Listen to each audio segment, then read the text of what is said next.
The Chandler Police Department executed a search warrant at Hamilton High School on June 1st. And among the items, handwritten notes and emails between school officials, players, and parents as the alleged sexual assaults were uncovered and the scandal became public. We want to warn you, some of the details you're about to hear may be disturbing. This particular email shows a chain of messages. The first, the district resource officer, Kevin Quinn. The name of the person who sent it, it's redacted. It reads, quote, "It may be nothing, but I keep hearing it over and over." A football player whom I believe is on varsity at Hamilton told several players he was sexually assaulted by other varsity players in the locker room as initiation into the program.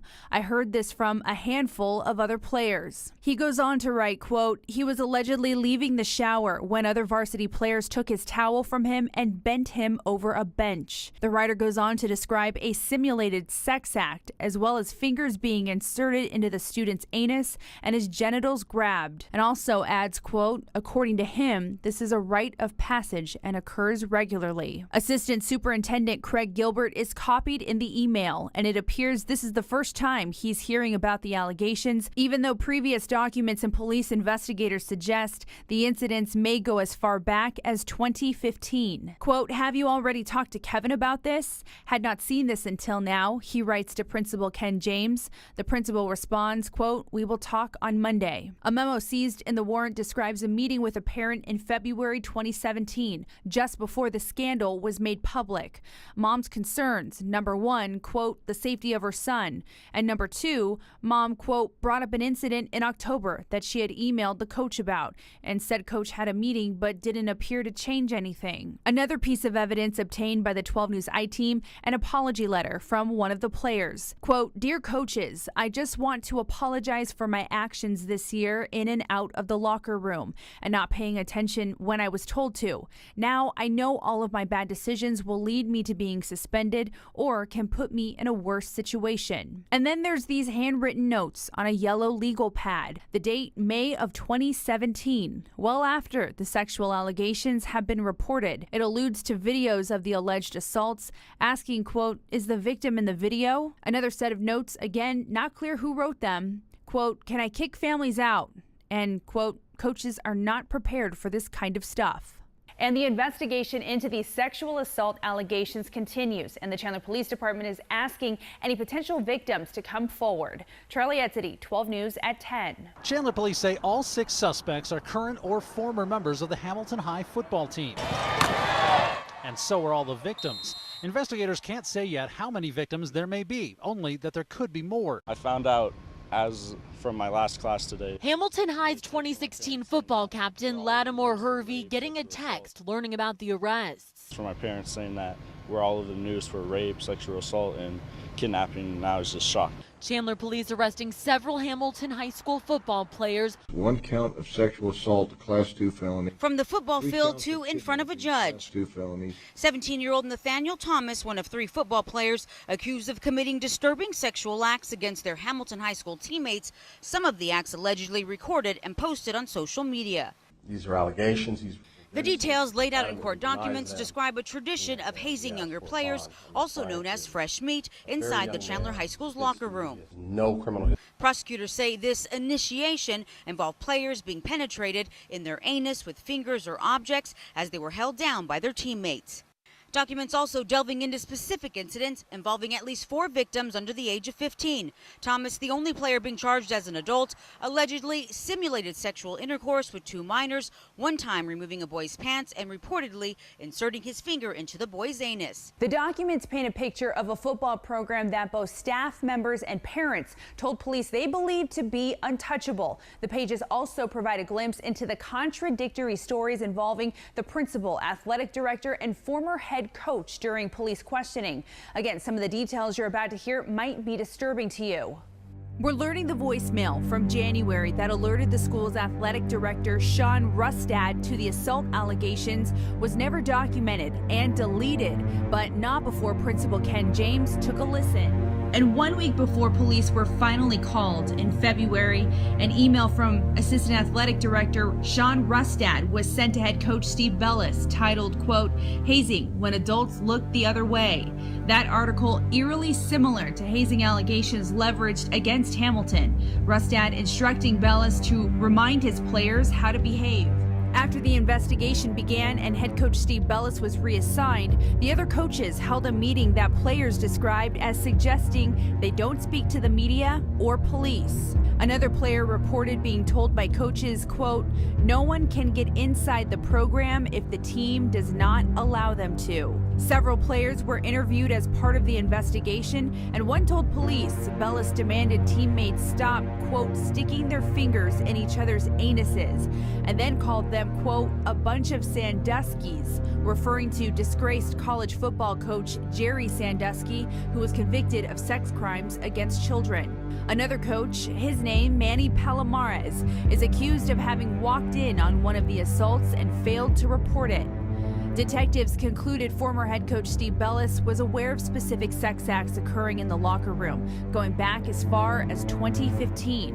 And there are also suggestions administrators withheld or deleted emails from parents with information that may have aided investigators looking into the case, even though they had urged the staff and parents to come forward to the administration with any information they may have had about the investigation.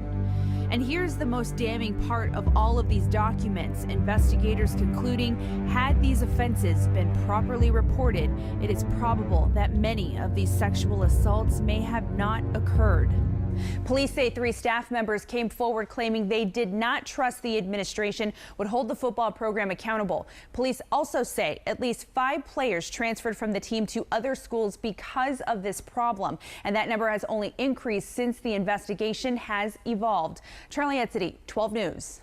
First, I want to apologize that we even have to be here. For the first time in public, Hamilton principal Ken James talking to a crowd of parents and students about a tumultuous 10 days. I have 4,000 students there that it just hurts me when they're hurting. But as for answers about the future of this program, the school's hands are tied. You know, we want to unify this community with our school because we just need the support. When it's all said and done, all of your questions will be answered. But we can't answer any of those because we know nothing yet. The support for Nate Thomas has been overwhelming, with his attorney arguing he's not a danger to the community and that he is innocent. My baby's coming home. The mother of 17-year-old Nathaniel Thomas, along with about 200 students, celebrated the judge's ruling outside the courthouse, adamant that the teen is innocent. And this whole allegation stuff, I know that's not him. I would never in a million years ever think that this was ever true, and I know it isn't. The judge heard arguments from both sides this afternoon, with the state asking bond to be no less than $150,000, claiming Thomas threatened accusers to keep quiet and his release could hamper the ongoing investigation. Absolutely not. He did not violate anybody's rectum. He did not grab anybody in the genital area. Thomas's attorney, Ken Countryman, denied the claims made by prosecutors, questioning their legitimacy, and also focused attention on the Hamilton football coaching staff. Well, I'm not going to name individual names, but I think he's the head coach, and so he's certainly clearly not someone who supervise this locker room appropriately. Nathaniel Thomas left the Lower Buckeye jail with his mother at his side, posting bond just a few hours after a judge issued the amount at $25,000. Thomas is one of 3 Hamilton High School football players facing charges in connection to allegations of hazing that accusers claim happened inside the football locker room. On the first day of school, 2 men remain at the center of a football hazing case. Current principal Ken James, When it's all said and done, all of your questions will be answered. and former head coach Steve Bellis. I was the captain of the ship. I'm the one being held responsible. The Chandler Police Department recommending both men be held responsible, sending a request for charges to the Maricopa County Attorney's Office. All we have is a piece of paper saying that they're accused of these offenses. And they're serious. As a criminal defense attorney, Hector Diaz knows the charges Chandler is recommending well. How serious are these charges? They're both felonies. And so under Arizona law, the duty to report is a felony when it involves a failure to report what's called a reportable offense under Arizona law. 4 families now say they intend to seek civil damages from the Chandler Unified School District, all represented by the same Phoenix attorney who says employees at Hamilton High School knew something inappropriate was happening and did not tell police. I don't know what I would have done different because we didn't know. All of your questions will be answered, but we can't answer any of those because we know nothing yet. There's certainly information out there that they knew about it and failed to report it, which they're required to by law. 2 sides, 2 very different stories. Police recommending criminal charges against 3 Hamilton High School employees, saying they knew about hazing in the football locker room. PD even charging 3 teenagers. One is an adult, with crimes related to those allegations. Innocent, he adamantly denies them. I'll let that process take care of itself. I'm worried and focused on the civil side of things, not the criminal side. Daniel Rainak is now representing a 4th family, claiming their son is a victim of hazing. He intends to file a notice of claim this week, demanding $7 million for each family. Think about all the people you come into contact with each and every day. Going to work, going to school, picking up your kids from school. You probably don't even give them much thought, just strangers going about their business, living their lives. But could you have more in common with these strangers than you'd ever imagine? Are there connections and shared experiences so powerful that can bring them together? Well, we're about to show you. Jessica and Elisa are 2 moms who've never met. You'll see their stories playing out side by side, and at the same time, we reveal the secret bond they share and introduce them for the first time. This is Common Ground. Where's your backpack? You're gonna have to get on the other side. I don't know, we came and looked at it that morning and it was like, this was the house. Now I'm getting ready to make your eggs, buddy boo. When I was pregnant with my daughter, he always liked touch you by belly. He goes, sister. Okay, hold on, babies. Yes. That's a really good Spider-Man. I do that every time my son Justin has an achievement. Yep. It's my boy. Every so often, you know, if that's something that he's done really, really well, he'll want to go to the cemetery and tell his brother. I always wondered, is like, you know, how would he be right now with his brother? I remember the first year or 2, as soon as I turned into the cemetery, I sobbed. You think that you weren't there for them, but you did your best. We apologize a lot. And it's just one of those things as a parent that you have that guilt. Yay! At first it's really hard, but now it's a lot easier because I know when she falls in that she's going to know what to do. It is scary. It only takes a second for your kid to get away from you. It gives you comfort knowing that she's learning how to swim and what to do if she does fall in. My husband's like, where's Eric? I was just like, oh, let's get up. Let's see if he's in one of his hiding places. So I go and look in the garage. I look under the bed. Everybody's looking around for him. I go, let me just look up outside one more time. And that's when I see him in the pool. I scream for my husband and tell him that he's in the pool. My husband jumps right into the middle of the pool, grabs him. My back door was open, so I go outside looking for Parker, and I kept calling his name, walked back over, and I seen the pool rippling still, and I just was like, and the gate opened, and I was like, no way, that's not possible, and walked over to the pool, and there he was at the bottom, jumped in, got him out, and I brought him inside and started doing CPR on him on the table while my 8-year-old daughter called 911. He was 22 months old. He was almost 2. And they took us into one of those rooms, and I didn't realize that when we were going into the emergency area that behind one of those curtains was our son. And that's when they told us. And my husband decided that he didn't want a stranger to dress my son, so he dressed him for the funeral. He picked him up and he put him. My husband shouldn't have done that. He said I had to have strength to dress my son and put him in the casket. I spent quite a bit of time just sitting by the pool and just hoping maybe I could hear him or something splashing around. it's a happy place for me. I feel like my son is still with me, and I don't want to leave that feeling. I'll put it over here for you. You know, they'll always have that twin connection, and, you know, I just kind of feel bad that, you know, he doesn't have that physical connection anymore. Throughout this entire process, neither family knew about the other. Until now. It's time we bring Jessica and Elisa together and help them connect over the common ground they share. Do you want cereal for breakfast? Yeah. He'll want to go to the cemetery and tell his brother. I go and look in the garage, I look under the bed, everybody's looking around for him. I go, let me just look out outside. Running into the pool, it's not me giving him CPR, it's just that first look of him in the pool. Jumped in, got him out, and I brought him inside. But you did your best. We apologize a lot. And I know you said you wanted to help be a pillar of support for a lot of families. Would you like to go meet her? Yes, I would. It hurts to see a family that has to go through that. I first want to give you a hug.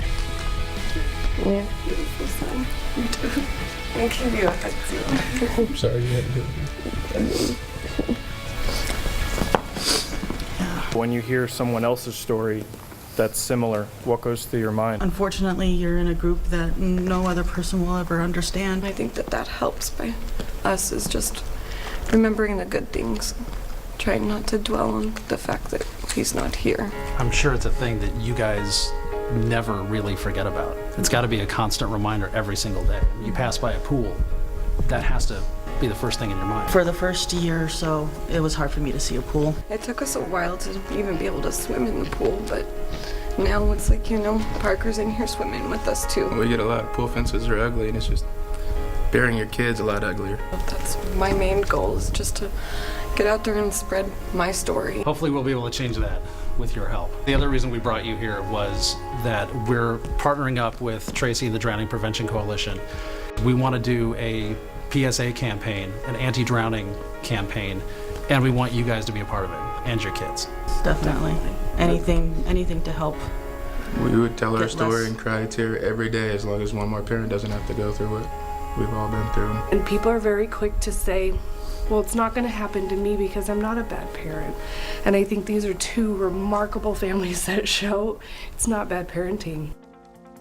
One thing we noticed when we went to the cemetery is that there's no headstone on the grave.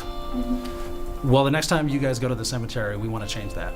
So we're going to make sure that there's a headstone there.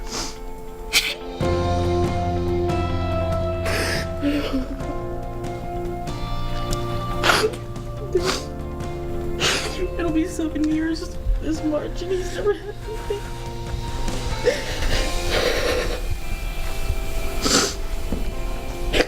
Make him proud. Thank you so much. We don't do this to get, things handed to us. We do it to get the word out. Thank you so much. This really means a lot to our family. Making sure that people go out there and talk about it. Unfortunately, our faces need to be put out there because, it's not getting through. I'm really sorry we had to meet under these circumstances. I want to make sure that other families learn through my story, and so they don't have to go through what my family goes through. I recently had a chance to visit with the men aboard the USS Kentucky, America's deadliest weapon. The super sub is longer than the Washington Monument and ready to unleash more firepower than the world has ever seen. As you're about to see, should the unthinkable ever happen, America is ready.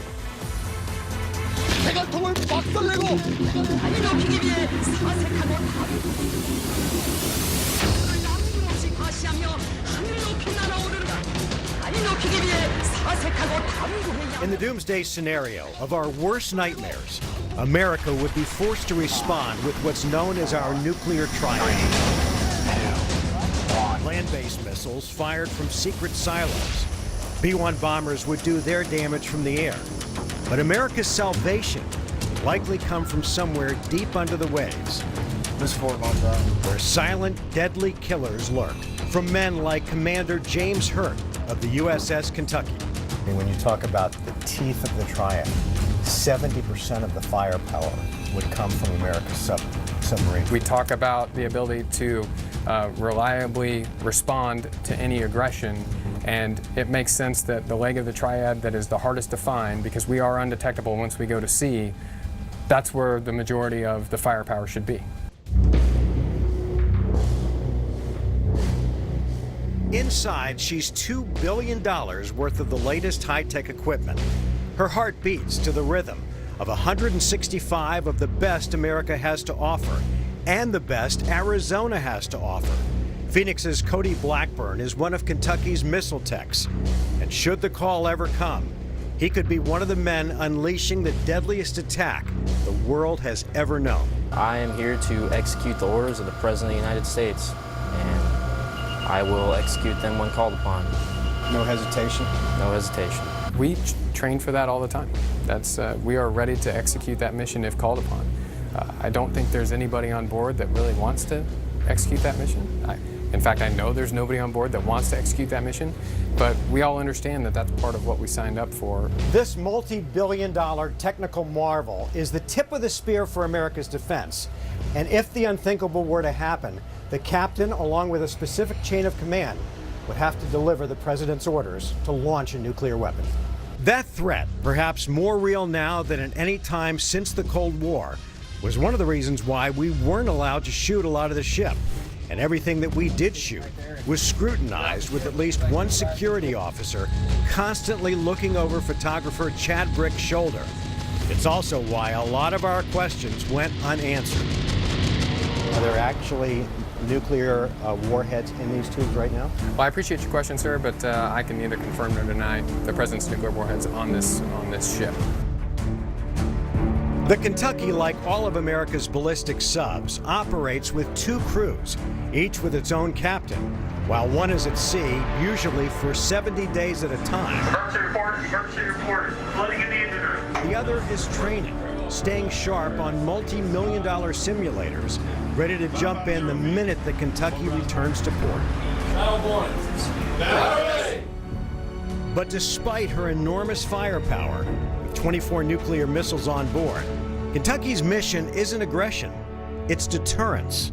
You know, there's no accident that we haven't had a world war in 70 years, and I think part of that equation is that the nuclear triad has been providing that strategic deterrence to deter, very capable conventional adversaries from getting into a conflict worldwide. It goes back to what Roosevelt once said, speak softly but carry a big stick. The Kentucky is America's biggest stick. But if you ask why they do what they do, all you have to do is take a peek in the captain's stateroom. We can talk about patriotism and doing things for our country, and that's all very important, but when you can make it visceral, when you can talk about, we are providing freedom and security to our families and to the families of those around us and those we love, that makes it easier to do our job. Now, obviously, because of the mission, there can be no mistakes when you're talking about nuclear weapons, and that's why the Navy has invested so much, not just in the subs, but in high-tech sub simulators. So next Monday, we'll take you inside these simulators that are so real, I actually got a little seasick on one of them. It was a 360-degree screen, and they can make, this was a trainer that teaches the submariners how to take the sub on the surface out to the dive point. Oh, okay. And you're looking around at the moving pictures, and you start feeling like you're actually rocking. Now, what did it feel like inside the sub? Were you claustrophobic? No, was everything very tight? It's actually very big. I mean, now over 150 men on board, things are a little bit cozy when you're down there for 3 months at a time. But it was much bigger than I thought it would be. Okay, so it felt perfectly fine. Yeah. You weren't trying to get out. No. Okay. No. The shooting at Aztec High School has a very personal connection to me because two of my cousins are currently students there and were on campus when the shooting happened. Now, my whole family is so incredibly thankful that we can say that they are safe. They were not harmed, but my cousin did tell me that she was having to hide inside of a closet and was able to hear gunshots. I feel compelled to talk about something that happened to me because, unfortunately, now in my family, there are 3 people who can talk and say that they have been the victims of gun violence at a school. The fear and uncertainty could be seen on the faces of the children. Face covered with the eyes cut out. Dressed in camouflage and carrying a loaded gun, had calmly walked on campus and into a classroom. I saw him walk in and I was there, like a wave of confusion came over me. He simply walked into the room with a gun. He said, it's a 9mm.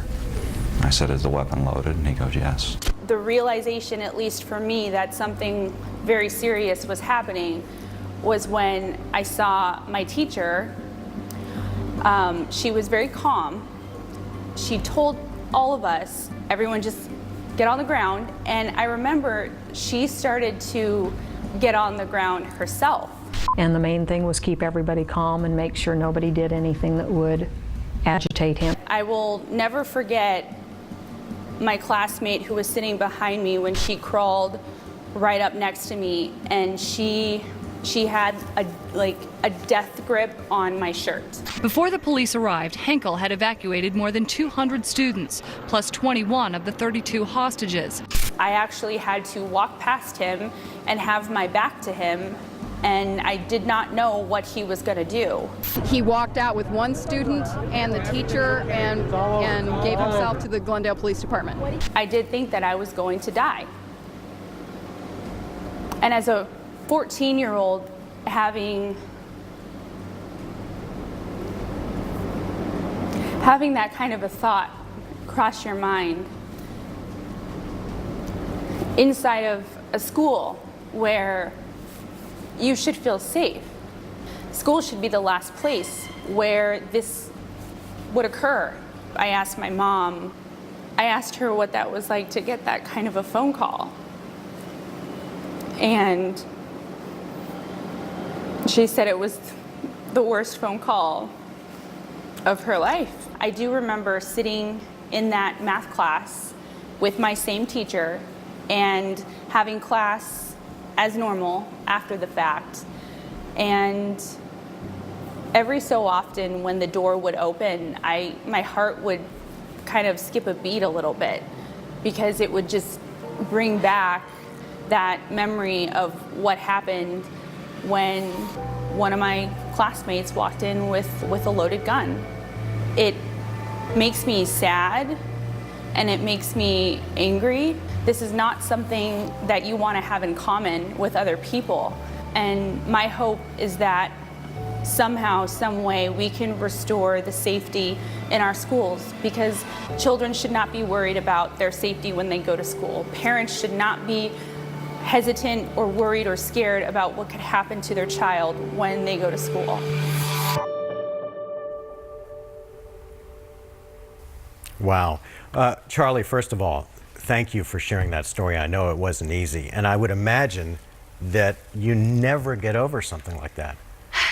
You don't. I mean, you can move on from it, but yeah, getting over it and entirely forgetting something like that is not something that you can do. Very traumatic, very scary. But like I said, I've moved on and processed it, as well as I could. And that happened 17 years ago. Yeah. Back in 2000. But every time you see a school shooting. Yeah, I mean, and especially doing this job and being in this line of business, it's hard sometimes to hear about some of the violence happening at schools and not think about what happened to me, and so I just, learned to work through that. And I think it helps me as a journalist to have that perspective sometimes, because I know what that's like. Yeah. And thank goodness you and your classmates and everybody made it out alive. Yeah. Thank you. All right, Charlie, thanks. Well, if you've been through a big event and you'd like to share your powerful story with us, email us at impact@12news.com. You can also connect with us on the 12 News Facebook page. We will make America great again. Thank you, Arizona. God bless you. Thank you. Thank you. You have been listening to President Trump wrapping up his campaign rally for 2020 here in Phoenix. 12 News back on the air. We promised that we weren't going to break into America's Got Talent unless violence broke out, and sadly, that's exactly what's happened. As the Trump supporters started filing out of the Phoenix Convention Center almost immediately after the president's speech, they ran into Trump protesters who had been outside the entire time in that heat. Words were exchanged. We understand perhaps a flashbang has gone off. We don't know if any tear gas has been used, but we do have crews stationed on the ground to bring you the best coverage. That's right. We're going to head out live to Kevin Kennedy, who is nearby where some of this action is taking place. Kevin, what's happening where you're at? Well, I can tell you right now, you can probably hear the Phoenix Police Department is shooting some tear gas into a crowd of people that are not wanting to disperse. You can see the group of police officers walking towards them. I'm going to run this way. I'm going to tell you right now that if you're having trouble hearing me, because it is very difficult. We're essentially running into the tear gas. I can tell you we've heard at least 4 or 5 flashbangs go off. There's another one right there. This is on 3rd Street and Monroe. You can see that large group of police officers that are heading that way. I can tell you, well, you can really smell this tear gas or gas. You can probably see it right there. Officers are shooting tear gas into the air. They're also spraying what appears to be some sort of pepper spray. That's probably about the 5th or 6th time I've heard some sort of tear gas. Once again, we're on the corner of 3rd Street and Monroe. We don't know exactly what kind of instigated this situation, but for whatever reason, Phoenix police officers decided to go ahead and fire off a couple of gas bombs or tear gas or something along those lines to kind of get this crowd moving. As you can see, this wall of Phoenix police officers right there on the corner. There's a massive amount of gas on the corner of 3rd Street and Monroe, where looks like a lot of people excuse me, are still trying to kind of fight through it. That's about where we believe Kevin is right now, so just a little bit down the street, down 3rd Street. Here, though, we do not see tear gas. I don't feel anything in my eyes.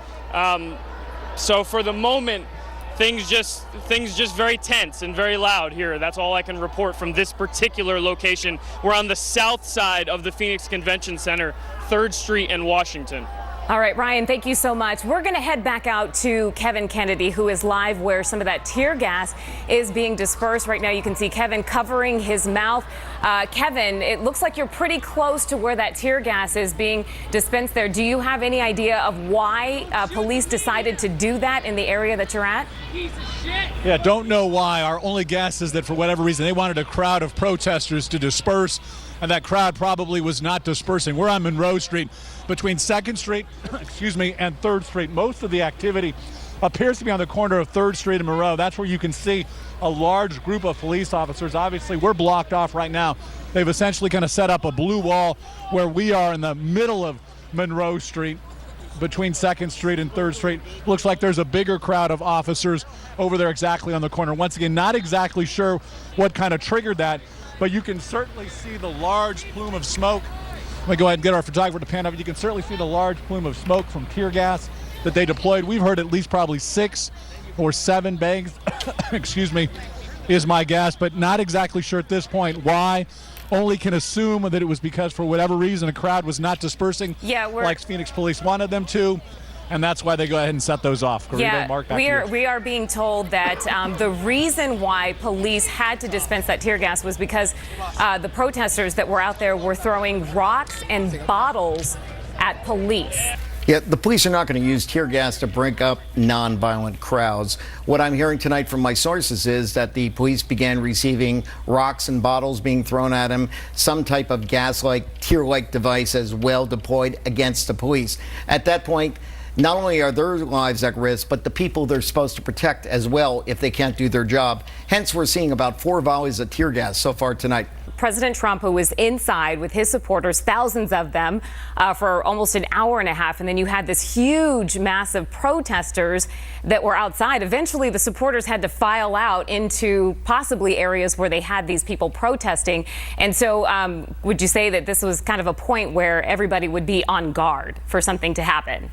Certainly when the event is ending, that's the last chance for those in the crowd that want to make trouble to make their trouble. And it just takes really one person to set off kind of a chain reaction of events. Right. We saw a young woman who was obviously in distress, having water poured on her face and eyes, especially after getting a whiff of the tear gas. I mentioned earlier that police are doing a great job of keeping each side of the street separated. Now, across the way, Nick, if you can pan over there, you see the Donald Trump flag and a lot of the Make America Great signs. Those people are in direct opposition to the protesters on this side. But again, it's just talk.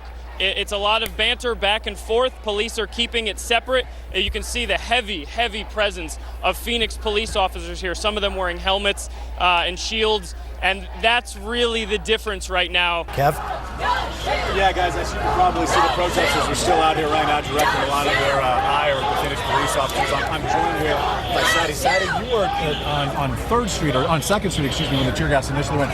But then you walked that way. What did you see and what was it like? So as I walked towards 3rd Street and Monroe, I started seeing more cops coming towards me, and then more tear gas, or whatever that gas was. A lot of people were coughing. I tried to take another route, and then a cop guy came screaming and yelling at me, telling me to go away, and I turned to him and I told him, like, you don't need to yell at me, I'm just walking. And there's another one right now, guys. A lot of this, these protesters are protesting against police, which is surprising because in Charlottesville, obviously, we had the people that were there protesting the removal of the statues and things like that. Here, this seems to be, and I could be wrong, really aimed at police. It seems to be that way because the message for Trump has come and gone. He's left the facility, he's back at his hotel, and yet the only people they're engaging with are the law enforcement officers who are there to protect the protesters. So these people obviously coming for trouble. Exactly. You will find this frequently. There's people who don't like the police simply because they're police, and yet they have one job tonight, to keep people safe. Right, because if they were here just to simply protest, they wouldn't be, inciting violence toward the police, throwing rocks and throwing bottles at them. We've got tear gas going off, flashbang grenades, which can stun you, render you temporarily deaf.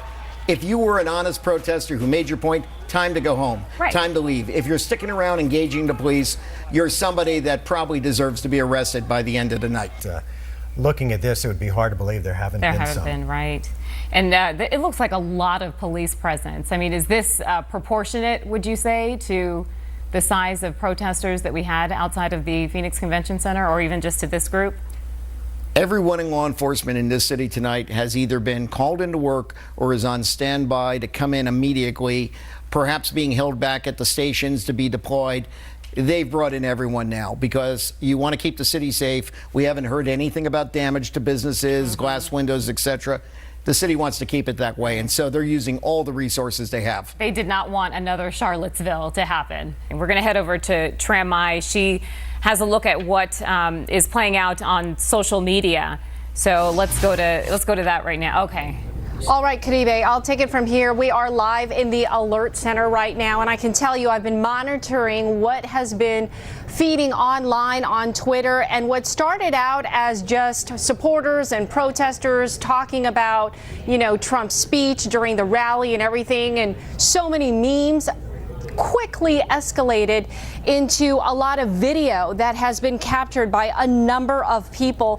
You're watching one of them right here, all the violence that has been erupting. So it is quite scary. And again, you are looking at some of the video that a lot of these people downtown have been capturing and putting on Twitter. Using the hashtag Phoenix Rally, as well as Phoenix Rally Violence as well. So again, a lot of tense moments up here, and we'll send it back to you guys down in the studio. Ryan, we see a lot of movement going on behind you. What's happening? So what just happened a few minutes ago was the Phoenix Police Department officially told the crowd here, the protesters, to disperse. They started pushing some of the people backwards up the staircase. You see there's an arrest being made at the moment with a young woman who sitting down on the stairs, and they were pushing the protesters back, and then they started pushing back at police, and that is what we saw coming down the stairs. There was some pushing and shoving, and now we do see one woman is in handcuffs as police are moving everyone down the street. So that's all we know at the moment. They've been told to disperse, and that's what they're doing. Yeah, guys, Phoenix police are now on the overhead loudspeaker with one of their police vehicles, basically telling the crowd that, look, this is an unlawful assembly and you must leave. They're saying go home, and obviously if you don't go home, certainly you could be arrested. Roll the open. Now, from the #1 night team. It was a scary time in my life. I thought it was over. Breaking news. A gunman opens fire on a Las Vegas concert, killing more than 50 people in what's now the deadliest mass shooting in U.S. history. Team 12 in Las Vegas tracking the search for answers as we learn more about the shooter's ties to Arizona. This is a crazed lunatic full of hate. It was an act of pure evil. People from Arizona at the concert running for their lives. I got my sister out and my mom out. I got them both, but there's still shooting over there. And a former ASU student in the crowd as the gunman hit people on both sides of her. I said, Mom, we're hiding. You need to take care of my kids. You have to make sure my kids are okay. Phoenix Mayor Greg Stanton highlighting the urgent need for blood. Insider secrets on what you should do if you ever find yourself in a mass shooting situation. All this as the Diamondbacks get ready to host a playoff game at Chase Field. Are the players worried? More breaking news. A missing mom accused of snatching her son found after months on the run. I'm trying to find tickets. We're going to pick them up. And the 100-degree temps are back. Arizona's news leader in action for you tonight. Here we go. 12 News at 10 starts right now.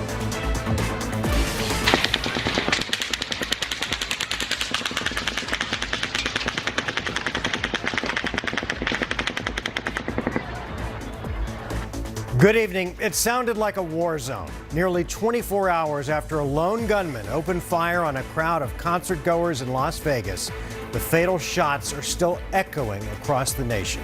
Authorities continuing to dive into the background of the shooter tonight. Still, very little is known about his motives for killing at least 59 people and injuring more than 500. Among those killed, a newlywed protecting his wife, a special ed teacher, a single mom, police officers, and so many others. Here's a look at the scene where the attack played out. The gunman taking aim from his room on the 32nd floor of a Mandalay Bay hotel room. He was just 400 yards away from the concert on the opposite side of the iconic Las Vegas Strip. Tonight we have the very best team coverage headed your way. First, Team 12's Joe Dana, who's live in Las Vegas with the latest. Joe?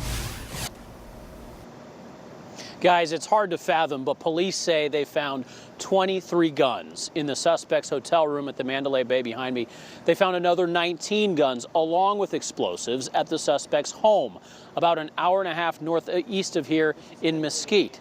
Now, as this investigation is underway, people here today also took the time to mourn the victims. And we're saddened and we're sorry. A somber vigil after bullets rained down on the Las Vegas Strip. 64-year-old Stephen Paddock used a hammer to break 2 windows in his suite at the Mandalay Bay Hotel before opening fire on a crowd of country music concert goers below. Reloading again and again until turning the gun on himself as SWAT teams closed in. Breach, breach, breach. Investigators described Paddock as a wealthy retiree who would travel to Vegas to play high-stakes poker, gambling more than $10,000 a day several times in recent weeks. His brother offering few clues to a possible motive. It's just like an asteroid fell out of the sky. There was nothing that would say he would do this kind of thing. Among the victims losing their lives, a Tennessee man who helped his wife to safety, and a university student who was known to coach his little brother's flag football team. Feelings of helplessness here haunt survivors. I would feel their pulse or grab their arm, and there was nothing. So we would just cover them up with. A lot of them were wearing cowboy hats, and we would just cover them up and keep going to the next one. Authorities say identifying the victims will be a long process that takes time. The mood here tonight very somber in a city that usually never sleeps. We're going to have a look at the critical need for blood. That's just in a few minutes. In Las Vegas, Joe Dana for 12 News at 10. All right, Joe, thanks again. We'll see you in a few minutes. We're learning the Las Vegas shooter did have some ties to Arizona. According to Stephen Paddock's brother, their father, Patrick, was once on the FBI's 10 most wanted list. He robbed a bank in Phoenix back in 1960 and then later escaped from federal prison. According to newspaper reports at the time, Paddock lived in Tucson with his 4 kids. One of those, presumably, was Stephen Paddock.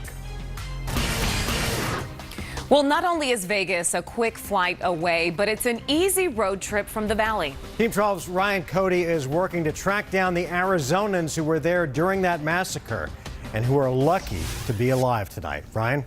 Yeah, Mark, lucky is the key word there, because if you're a country music fan in Arizona, it only makes sense to think about going to a concert that big only a few hours from home. Many watching on TV with the feeling of, wow, I mean, that could have been us. And for several Arizonans, it almost was. You could hear the pop, pop, pop, pop, and that's what I knew. We needed to hit the ground. First-hand accounts from those just landing back in Phoenix. Arizonans lucky enough to survive the worst shooting in modern U.S. history. We thought that it was fireworks or something that was going off. Tanya Groff coming home in a wheelchair after taking shrapnel in her leg. The experience horrifying enough to know she's one of the lucky ones. I'm still in shock, but being at the hospital was really hard, and seeing people with their injuries and seeing people who had passed from the injuries was really hard. Several off-duty Mesa police officers in the crowd as well. Instincts leading them to join the hundreds helping victims. I even feel like they could have done more. And quite honestly, there's nothing more they could have done. I was actually at the concert. Local country music radio stations taking calls all day. KMLE actually sending someone to the concert as part of a ticket giveaway. Luckily, learning that person is safe. It just hit so close to home. ASU students Lexi Doyle and Megan Freger near the stage when bullets started raining down. I could just see out because there were fences around, and that's where a lot of people had gotten shot. He must have just ripped right through there because it was just bodies all along this fence. Images many Arizonans can't forget about a night gone terribly wrong. One woman with ties to Arizona is still among the missing. Former University of Arizona student Christina Duarte's family says she is among the 22,000 that were at the show, and they're still trying to contact her. We're live in the Live Alert Center. Ryan Cody, 12 News at 10. All right, Ryan, thanks. Well, Arizona officials took to social media to share their thoughts and prayers after the deadly mass shooting erupted. Governor Doug Ducey tweeted, "To honor and remember the victims of the Las Vegas shooting, flags at all state buildings will be flown at half-staff until sunset on October 6th. Senator John McCain wrote, "Cindy and I are praying for the victims of the terrible Las Vegas shooting and their families. We appreciate the bravery of all the first responders." And Senator Jeff Flake tweeted, "Awful, awful scene in Las Vegas. My heart goes out to the victims and their families." And finally, former Congresswoman Gabrielle Giffords wrote, "My heart is with the victims, their families and friends, and the law enforcement officers who risked their lives to save others." This unthinkable tragedy hits extra close to home for many of us here in Arizona. Earlier tonight, I talked to a former ASU student who was in that concert crowd, running for her life as the bullets rained down and people on both sides of her were hit. Are you almost in shock right now that you lived through this? I'm in crazy shock because people, as my husband and I were running out, were getting shot down next to us. As a mom, what is going through your mind at that point when people are being gunned down all around you and you're running for your life? The first thing that happened when we were ducking behind the cop car, my husband and I was trying to call my mom because my parents were watching the kids while we were there, and I couldn't get a hold of her, and I was breaking down to my husband saying, "We're never going to see our kids. Like, I'm never going to see our kids anymore." And then when we got to the big rig and we were hiding, I called my mom, and she answered the phone, and she had no idea what was going on, and I said, "Mom, we're hiding. You need to take care of my kids. You have to make sure my kids are okay." And my mom, of course, freaked out because I'm her daughter, and she was like, "Well, what's going on?" I'm like, "There's shots being fired everywhere. People are dying. You have to take care of my kids. I don't think Colin and I are going to make it." Any thoughts on why you and your husband were able to make it and so many others didn't? Luck. So tonight we want to hear from you, and it's a question that we're probably all asking ourselves. Are you worried about event safety here in Arizona in the wake of the Las Vegas attacks? Just go to 12news.com/yourvoice to vote in our live interactive poll, and we'll have those final results right before The Tonight Show. We're following more breaking news right now. Tempe police say at least 5 people have been hurt in a car crash near Southern and Harding. 3 of the patients were trapped and had to be extricated. They're in critical condition. Another victim who wasn't trapped is also critical, and a 5th victim suffered minor injuries. No word on the cause of the crash or any of their identities. We have some more breaking news. A baby and mother missing since June have been found. The little boy thankfully safe tonight. The child's father posting the news on Facebook tonight. We just got great news, everybody. Great news. The Mesa Police just called. They found Maddie and William. Maddie's in custody. William's with CPS. He's well and safe. Madeline Jones allegedly ran off with little William after a judge granted the father, who you just saw, joint custody. Her parents are in jail as well, accused of helping her hide. Team 12's Monique Griego joins us from the newsroom with the details on how cops caught her. Monique? William's father had no idea if he'd ever see his son again, but thanks to Mesa Police and a massive online following, they're about to be reunited. After 3.5 months of anguish, not knowing what happened to his son, baby William, Jacob Gokener finally got the news he'd been waiting for. I am so excited. I just got a call from the Mesa Police Department saying that they found my son and my ex-wife, and they located them in San Diego. Gokener's ex-wife, 19-year-old Madeline Jones, and baby William went missing back in June. Mesa Police now believe Jones and her parents staged the duo's disappearance to keep Gokener away from the baby after he won joint custody. Last week, police arrested Cassandra and Roland Jones for their part in the plot and for allegedly lying to police. I haven't heard how my son is doing for the past 3.5 months, and so it's just been crazy, and so hearing the news that they're safe and well is such welcome relief. It just doesn't pay off. Destiny Mack didn't know the family but felt compelled to help. I just am so glad that he was young enough to maybe never remember any of it. Max started this Facebook page, which eventually led to more than 11,000 people, most of them strangers, doing their own detective work on the case. There was a whole community of people that loved him and wanted him home. Police say Jones is in custody and William is now in the care of CPS. As for Gokener, he's just happy his son is safe and can't wait to be reunited with him. Give him a big hug, take lots of pictures, and introduce him to his aunts and uncles that want to meet him dearly. So. At last check, Gokener was frantically trying to get on the next flight to San Diego from where he lives in Utah. We'll keep you posted on the reunion. Monique Griego, 12 News. 12 News at 10, tracking breaking developments surrounding the deadly Las Vegas shooting. Phoenix Mayor Greg Stanton highlighting the urgent need for blood. Insider secrets on what you should do if you ever find yourself in a mass shooting situation. All this as the Diamondbacks get ready to host a playoff game at Chase Field. Are the players worried?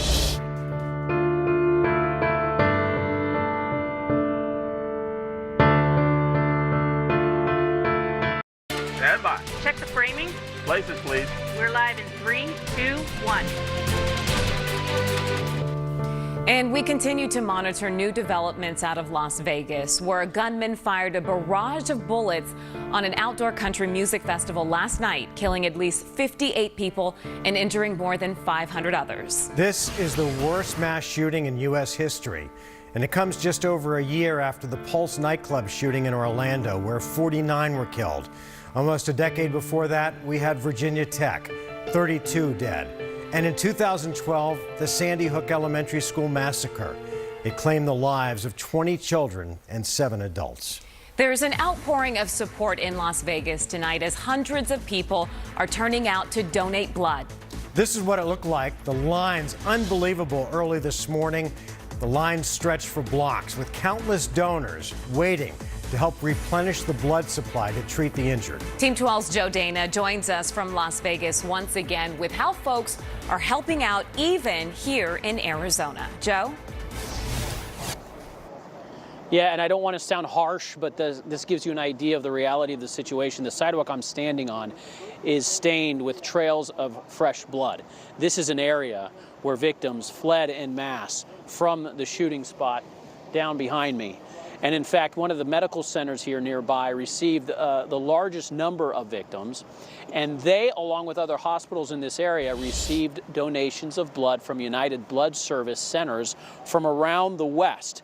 So while the hospitals here have been getting a good supply of blood from those areas, that means that other blood locations around the West could use donations. And in fact, today, Mayor Greg Stanton donated blood at a Glendale location to sort of send the message.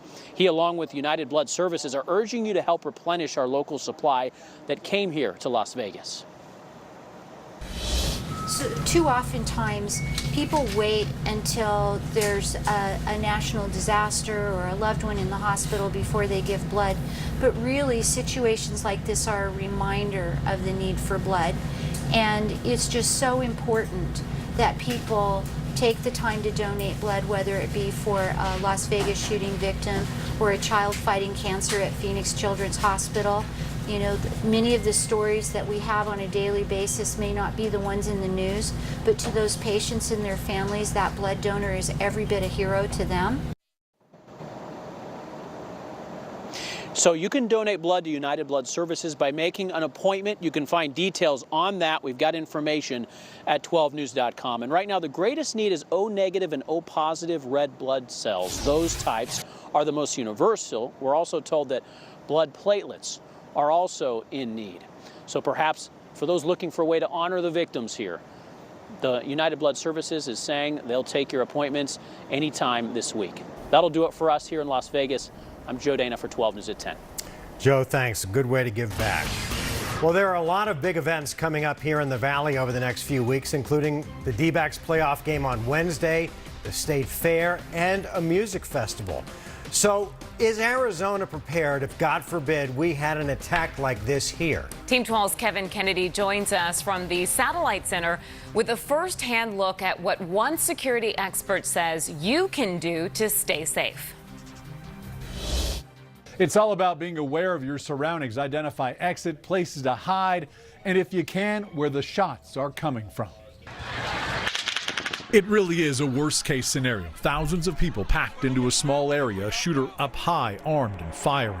It is a very lethal situation to be in. So what do you do? Isabel Maldonado is a retired police captain. Your instinct would be to duck. The first thing would just be to. Bad thing. It's not a horrible thing. But now what? Run or hide? The first thing that you look for is cover. That's your best choice. Cover is anything that can stop a bullet. So in this scenario, if the shooter was up there, where would you go? What do you see? I'm not seeing a lot here. You know, there isn't a lot. Your options are limited, but there are usually some. Isabella showing us. One of the first things you can do, you can lie down right under, but you have to cram your body as closely to this stone as you possibly can. This pillar is also a safe zone. So is this spot. Even a tree, if big enough, could provide cover. And when there isn't any, look for a place to conceal your location. It's better than nothing. It's better than nothing. Hiding, even if it's behind a plastic sign, provides safety. Identifying the location of the shooter key, every situation different. Sometimes really the only option that you have is to get out of the kill zone. You must flee. If you run, take the shortest route. The less exposure you have, the greater you increase your chances of surviving. In the Satellite Center, Kevin Kennedy, 12 News at 10. Kevin, thank you. And don't forget to weigh in to our live interactive poll tonight. We want to know, are you worried about event safety here in Arizona? You can go to 12news.com/yourvoice and vote. We'll have the final results coming up in a couple of minutes. And remember to stay with 12 News, 12news.com, and our social media apps. Team 12's Joe Dana and Jessica DeNova are both in Las Vegas. Jessica will bring us the latest developments live on 12 today. That's starting at 4:30 in the morning. And then at 7 a.m., Savannah Guthrie anchors a special edition of Today live from Las Vegas. She'll be sharing stories of heroism as the wounded recover. Well, tonight we're following breaking news. NBC News confirming that rock star Tom Petty, known for a string of great hits, including Free Falling, has died. Tom Petty was 66 years old. Reports first surfaced on TMZ that he was being hospitalized after going into cardiac arrest. The early rumors of his death prompted an outpouring of grief on Twitter. where Petty was the top worldwide trending topic at one point today. Musicians like Juliette Lewis, Courtney Love, Kid Rock, and Cyndi Lauper were all among those posting remembrances before the official word came down. Tracking tomorrow, Vice President Mike Pence is coming to Phoenix to meet with Governor Doug Ducey and Arizona business leaders to discuss Republican efforts to pass tax reform. He'll also attend a political fundraiser for the Donald Trump-Pence victory, then stay the night in the Valley before leaving in the morning to possibly meet up with the president in Las Vegas.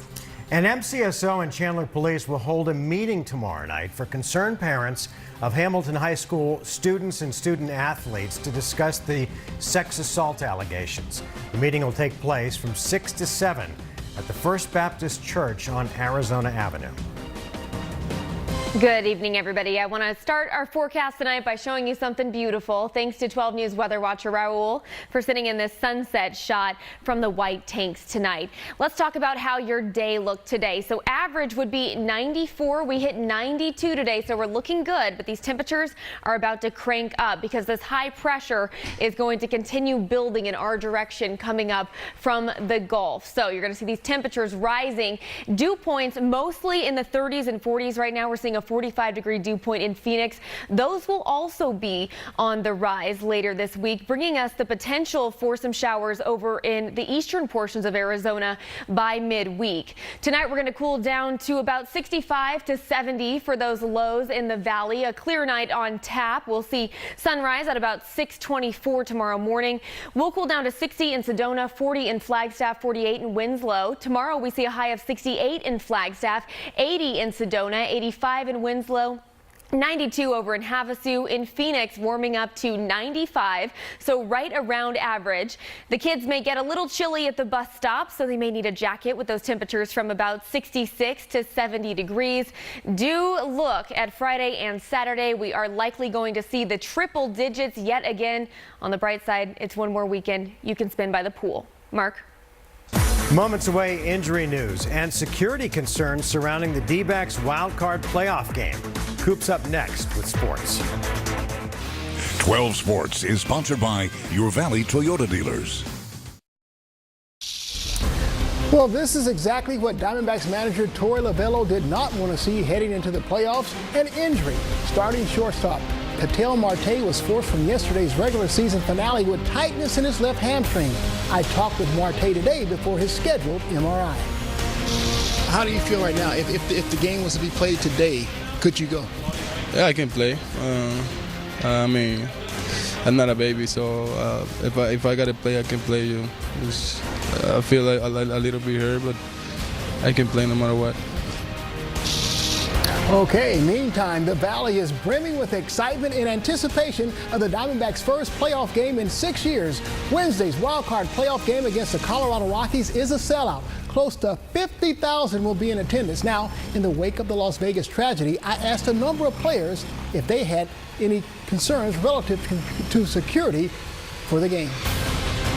I don't feel comfortable talking about that. I was watching that all last night. That's tough to talk about. I'm just focused on today and practice. Not really worried about the security stuff right now. I mean, we're out there playing a game. We're doing our best. That's where our mind is. We got some great workers here at Chase Field. We got bomb squad dogs. They got all sorts of security. I don't think as players you think about that. You're trying to go out there and do your job and focus on that. And I think there's other people in the stadium that are gonna help take care of the other things. Okay, don't go to bed in just 6 minutes. Adam Sandler, Dustin Hoffman, and Miley Cyrus join Jimmy on The Tonight Show right after 12 News at 10. Recapping the tragedy in Las Vegas, at least 59 people are dead after a gunman opened fire from a hotel down into a large crowd at a concert last night. Hundreds more were injured. The suspect is dead, and there is no motive right now. And here are the final results from our live interactive poll. We asked, are you worried about event safety here in Arizona? The majority of you seem to believe that you're somewhat worried, about 70%, and that's been the number for most of the day. Have a great night.